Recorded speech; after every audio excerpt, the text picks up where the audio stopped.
तो आज बात करते हैं सेल्मा लैगरलिफ की कहानी द रैट ट्रैप की। ये एनसीईआरटी क्लास 12 इंग्लिश फ्लेमिंगो किताब से है और कहानी है एक एक गरीब आदमी की जो तार की चूहेदानियां बनाकर बेचता है। जिंदगी को लेकर उसकी सोच भी थोड़ी हटके। हाँ बिल्कुल। वो असल में मानता है कि ये जो पूरी दुनिया है ना, ये खुद ही एक बहुत बड़ी चूहेदानी है, एक रैट ट्रैप। अच्छा, कैसे? मतलब उसके हिसाब से ये दौलत, खुशी, आराम, खाना, घर, ये सब चीजें बस चारे की तरह है, बेट जिसे कहता है। और जैसे ही कोई इनके लालच में पड़ता है, वो इस दुनिया रूपी चूहेदानी में फंस जाता है। दिलचस्प सोच है। और ये सोच शायद उसकी अपनी गरीबी, उसके अकेलेपन से आई होगी, है ना? हाँ, लगता तो यही है। और कहानी का बैकग्राउंड स्वीडन का है, खास तौर से क्रिसमस के वक्त के आसपास का। और ये भी जानना चाहिए कि लेखिका सेल्मा लैगरलिफ वो पहली महिला थी जिन्हें साहित्य में नोबेल पुरस्कार मिला 1909 में। अरे वाह, ये तो काफी महत्वपूर्ण जानकारी है।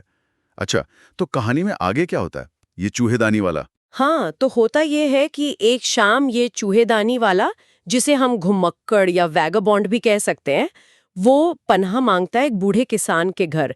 क्रॉफ्टर कहते हैं उसे। क्रॉफ्टर? हाँ, वो किसान अकेला रहता था, तो बड़े खुश होकर उसका स्वागत करता है, उसको खाना खिलाता है, तंबाकू देता है और बातों बातों में उसे अपनी कमाई भी दिखा देता है। 30 क्रोनोर जो उसने गाय का दूध बेचकर कमाए थे। ओह, ये तो थोड़ी गड़बड़ लग रही है। हाँ बिल्कुल। और वही हुआ। अगली सुबह जब वो किसान अपनी गाय धोने गया, तो इसने पैसे उड़ा लिए? हाँ जी, वो 30 क्रोनोर चुराए और भाग गया। लेकिन पकड़े जाने के डर से वो सड़क छोड़कर जंगल के रास्ते चला गया। और फिर जंगल में फंस गया होगा। बिल्कुल, रास्ता भटक गया और तभी उसे एहसास हुआ कि अरे, मैं तो खुद अपने ही बनाए दुनिया के जाल में फंस गया हूँ। मतलब पैसों का लालच उसे इस जंगल वाले रैट ट्रैप में ले आया। एग्जैक्टली। यहीं पर कहानी का वो आयरनी वाला पॉइंट आता है। जो इंसान दुनिया को लालची लोगों के लिए जाल समझता था, वो खुद लालच के जाल में फंस गया। बिल्कुल, अपने ही डर के जाल में, जंगल रूपी चूहेदानी में। सही कहा। तो फिर जंगल से निकला कैसे? भटकते भटकते, बिल्कुल थका हारा, वो क्रिसमस की शाम पहुंचता है रामजो आयरन वर्क्स, एक लोहे का कारखाना। रामजो आयरन वर्क्स? अच्छा, वहां का जो मालिक था, आयरन मास्टर, उसे अंधेरे में ठीक से देख नहीं पाता और गलती से समझ लेता है कि ये उसका पुराना फौजी साथी है, कैप्टन नील ज़ोलॉफ। अरे, हाँ, और उसे क्रिसमस मनाने के लिए अपने घर चलने को कहता है। लेकिन ये तो चोर था, इसे तो डर लगा होगा। बिल्कुल, वो हिचकिचाता है, मना करता है। तब आयरन मास्टर अपनी बेटी एडला विल्मानसन को भेजता है। एडला, ये एक इम्पोर्टेंट कैरेक्टर है ना? बहुत इम्पोर्टेंट। एडला आती है और वो बहुत नरमी से, बहुत सम्मान से उसे मनाती है। उसके व्यवहार में एक सच्ची दया थी। और उसकी इसी बात से वो चूहेदानी वाला उसके साथ जाने को तैयार हो जाता है। यहाँ एडला और उसके पिता के अप्रोच में फर्क दिखता है। पिता ने तो उसे ओहदे की वजह से पहचाना, हाँ, कैप्टन समझकर।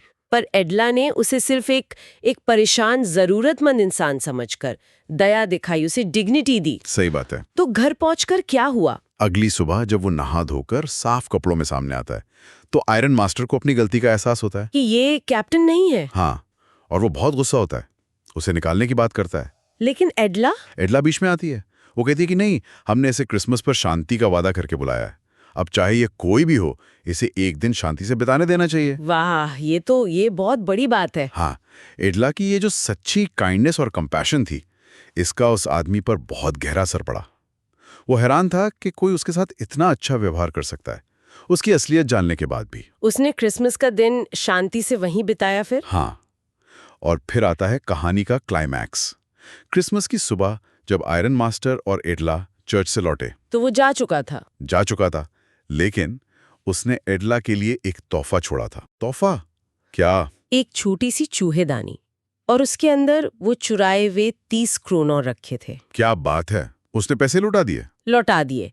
और साथ में एक चिट्ठी भी थी एडला के नाम। उसमें क्या लिखा था? उसमें लिखा था कि एडला के अच्छे व्यवहार ने, उसके सम्मान ने उसे बदल दिया है।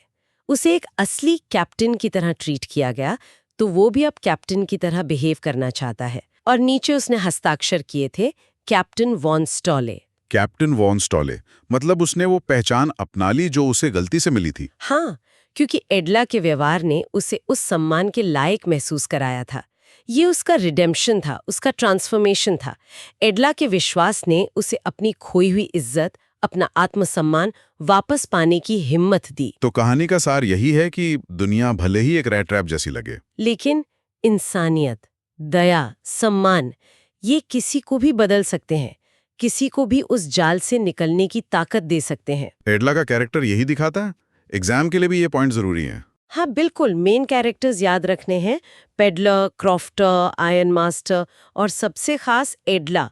थीम्स भी महत्वपूर्ण है, रिडेम्पशन, ट्रांसफॉर्मेशन, दुनिया एक जाल वाली बात, ह्यूमन काइंडनेस वर्सेस टेम्पटेशन, अकेलापन और अपनेपन की जरूरत। और वो सिंबोलिज्म, हाँ, चूहेदानी का मतलब, चूहेदानी मतलब दुनिया के लालच का प्रतीक।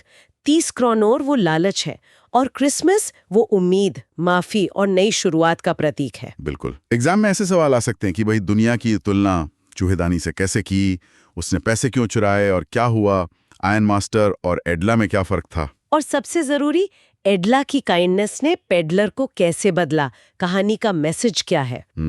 तो द रैट ट्रैप सिर्फ एक कहानी नहीं, बल्कि इंसान के स्वभाव, समाज और दया की ताकत पर एक गहरी सोच है। हाँ, सेल्मा लागरलोफ यही दिखाती हैं कि अगर किसी को प्यार और इज्जत दी जाए तो उसमें सुधार की गुंजाइश हमेशा रहती है। और जाते जाते एक सवाल शायद सोचने लायक है, हाँ, कि क्या हम भी अपनी जिंदगी में लोगों को बस उनकी बाहरी हालत या उनकी गलतियों से जज कर लेते हैं। बहुत वाजिब सवाल है।